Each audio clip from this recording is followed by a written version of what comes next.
Welcome to a new episode of the Hootie Staxx Show. We got a great guest today. We got Ori Spado. What's up, Ori? Good morning. How you guys doing? Pretty good. How you doing, Hootie? I slept late this morning. I apologize. I slept until 5 a.m. And, I normally wake up at 4. I need that extra hour. Yeah. I know. You're breaking my balls over here at 7 in the morning that I'm sleeping all day. I want to ask you, when did you meet Sonny? I met Sonny Frank for the first time late 1978. It had to be close to Christmas time, 1978, 79. He had not been out of prison for too long. And you were with him all the time once you guys met? Here's how I met him. My friend Walter Feisen. Walter Feisen owned Polyglyco Corporation out of Scarsdale. Polyglyco was a paint sealant, no need to shine your car ever again guaranteed for 3 years. There were distributorships all over the world. I had from the Tappan Zee to Niagara Falls. But Walter and I became close.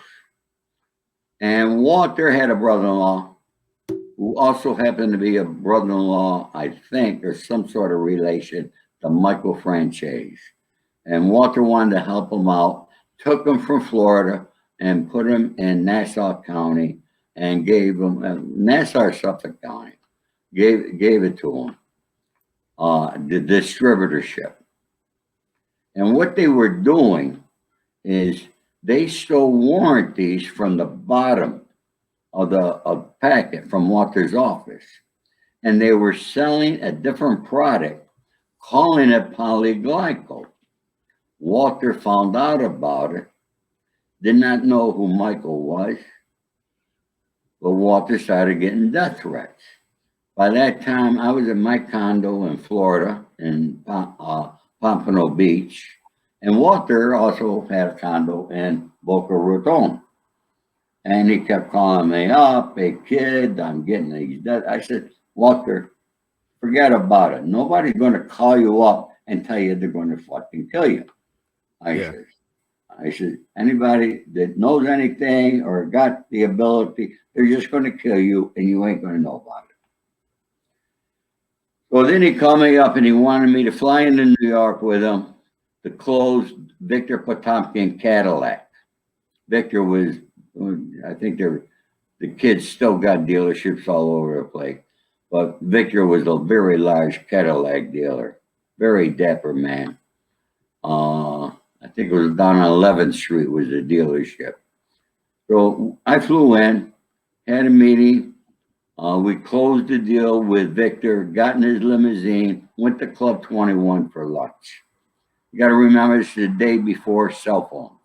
Yeah. Okay. So Walter went to call his office. He came back. He's white as a ghost. He whispered in my ear. He says, "Kid, you got to stay over. You got to find, I know you're connected, wired in," was the words he used, wired in. He said, "You got to find out about this."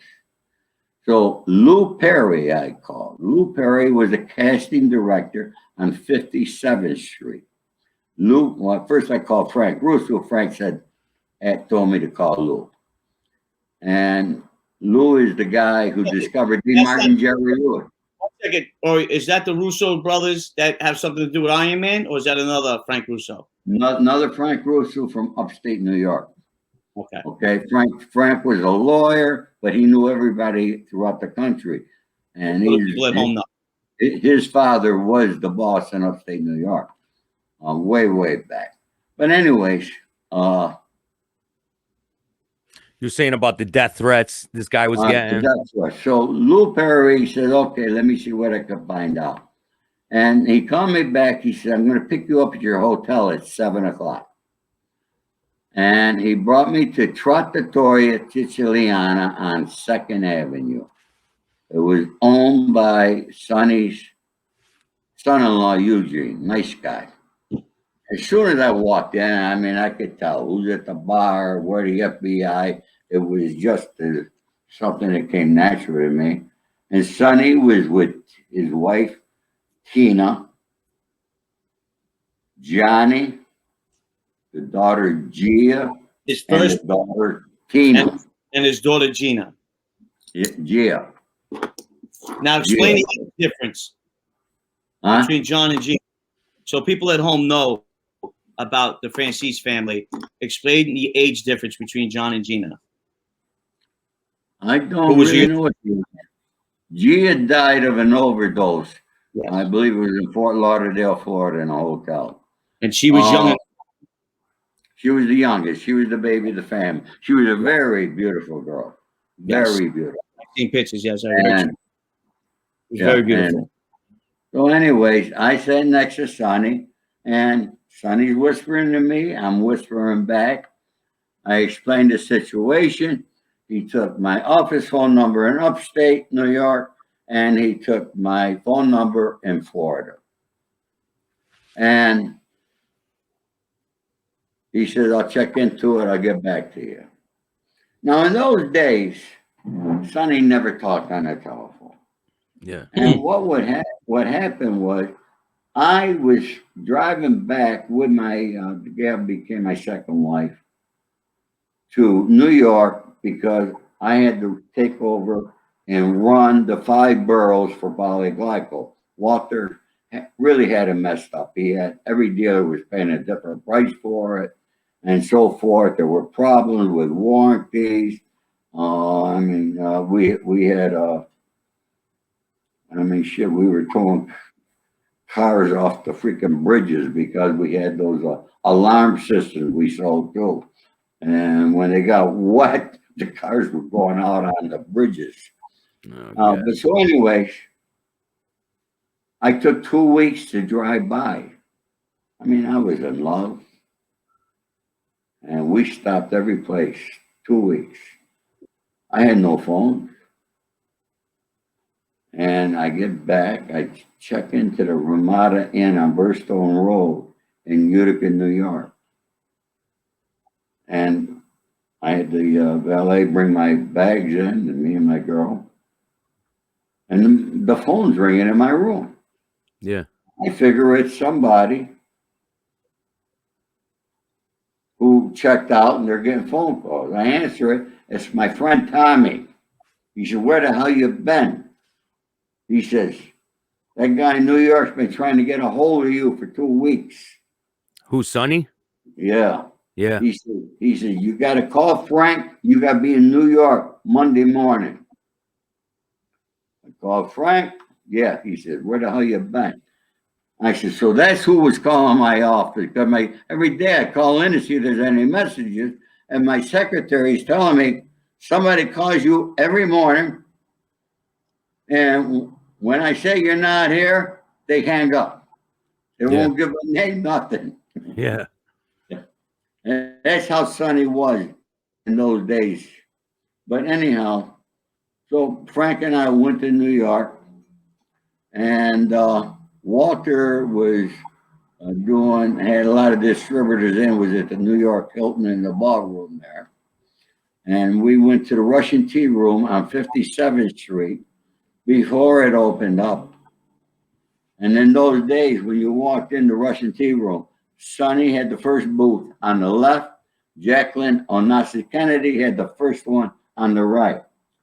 That's another story that perhaps I could discuss sometime.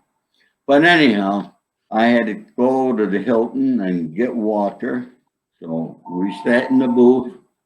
Walter is on my right. Across the booth is Sonny and his stepson, Michael.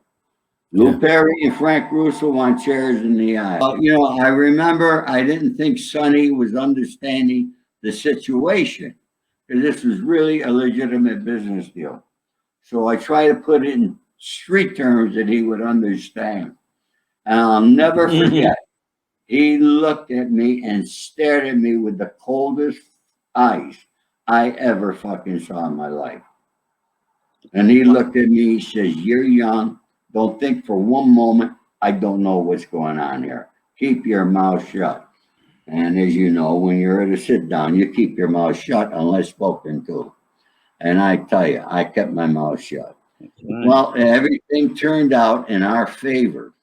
Everything went well. And when we all left, we were standing in front of the Russian tea room. Sonny grabs me by the arm and takes me to the corner, Broadway and 57. He says, kid, he says, I like you. He said, you got a lot of balls. He says, from now on, you're with me. He says, and I want you and your family in my home for Christmas. And I thanked him, and he said, you got permission, use my name any place. I never did. A couple times I had to. One time in San Francisco, I had to use his name. There's a couple rats that say I mentioned his name every place. I never did. But that's how I met, and Sonny and I became friends from that day on. See, a lot of people don't know that Michael is not Sonny's real kid. A lot of people think that that's his real son. No, it's not. Michael's father's last name was Grillo. Now, whatever happened to Michael's father? It's a good question. His nickname was Chubby. Huh? I have His nickname no was idea. Chubby. Somebody said that they ran into him one time. I can't remember who was telling me that he supposedly lives out there in Long Island. Oh, he's still alive? Mm-hmm. Well, he was. I don't know if he still is to this day. He was massively younger than Sonny because Sonny's wife was a lot younger than him. So did Sonny chase him away and say, I'm going to take care of this kid? I was not there then, so I don't have the real answer of what happened. So it could only be what's the thoughts in our head of what actually happened. Yeah. Michael was a year and a half old when Tina, her real name was Christina, met Sonny. She was a beautiful girl, beautiful, stunning woman. And Sonny always carried a picture of her, of when he fell in love with her. And let me explain it to people so they understand it. When a wise guy takes on a woman and the woman has a child, how powerful that wise guy is will determine if the woman is separated from the man. And of course, if the man is not part of the life, because it's against the rules. But, you know, Sonny was a boss in his own right, and he wouldn't allow that to happen. Not another man is going to be involved with a woman that he's with, and meaning that being involved with the child would be involved with the woman. So in any case that it would happen, which I'm not saying it did, that guy would be chased. Therefore, leaving Sonny to raise Michael, and that's how it works in a life. Whatever speculation or could have happened to Michael's real father, there's Mike. There's Sonny and his wife. Yeah, he got chased. Boy, I tell you, the wars I was in between Christina and Sonny, you never believe it. So this is Sonny's wife right here. Works that people think that the life is watered down now. Sonny probably had more guys around him than a boss of a family. That's how many guys would use Sonny's name. Now, Long Island is very, very big, and everybody on Long Island at one point, from Suffolk to Nassau to the Hamptons to Montauk, as far back as you want to go, was with Sonny. I'll never forget one day, I was on the other side. You know, you guys been in MDC Brooklyn, I'm sure. Not me. Not you? Not me. Okay, you know how the units are and the new building there, you know, with the cells all around and so forth. And I was talking to a Dominican kid who was the boss of the Dominicans on the other side. When all of a sudden a war erupted, and I'm going to tell you, Dino Saraceno and Tommy Donald were there and pulling me and put me to the other side that fast. I mean, and in the middle of us was a lot of fighting going on. So how long were you fighting that indictment for? Huh? How long were you fighting that indictment for? 30 months. Did you end up getting convicted? Yeah, I ended up taking a plea deal in 97 months. Wow. And it was my judge at sentencing that gave me 62 months. And because he said the U.S. attorney charged me twice for the same crime. Yeah, and they Wow. can't do that, right? Oh, so, all right, so he didn't go under the guidelines. He just corrected it. He gave me 60 days on a robbery. But on the gun charge, he had to give me the minimum mandatory. He explained his hands were tied by Congress, and 924C charge was a 60-month minimum mandatory sentence. What year did you get indicted? 2008, June 2008. Yeah, that was a big Columbo pinch back then. Yeah. Because we When went you- right when in you- after them, and the guy that were fighting the case was still there Say again? in 2011. We went in 2011, right after that. That was a big Columbo pinch. Right. And right after that, in 2011, because I came home in 2008, I wasn't home fully. I was halfway home on work release in 2008, and they had got pinched. And then I did 2 years of post supervision, and I got pinched in 2011, and they were still in MDC. Oh, You were still already there sentenced from your somebody. indictment. Yeah. Yeah, they were still there from that indictment in 08, Dino and all of them that were left Yeah. over that didn't, little Nicky Carrazzo, they were all fighting their case as well then. Yeah. Oh, okay. Yeah. Everybody was there. It was I can't remember how many guys in the game. There was a huge Gambino bus. A lot of, I mean, and Judge Weinstein told the attorneys and U.S. attorney, you better get some plea deals on the table. And I mean, because he said, I'm not doing a trial with everybody. It was a big one. And Charlie was the last one to get sentenced on that there, and he got life. And, I'll never forget the day they brought Charlie out. Charlie and I were very close. But the guards let me say goodbye to Charlie. And I remember him and I in the hallway hugging. And we were on the 4th floor there. And hugging, and believe it or not, we were crying.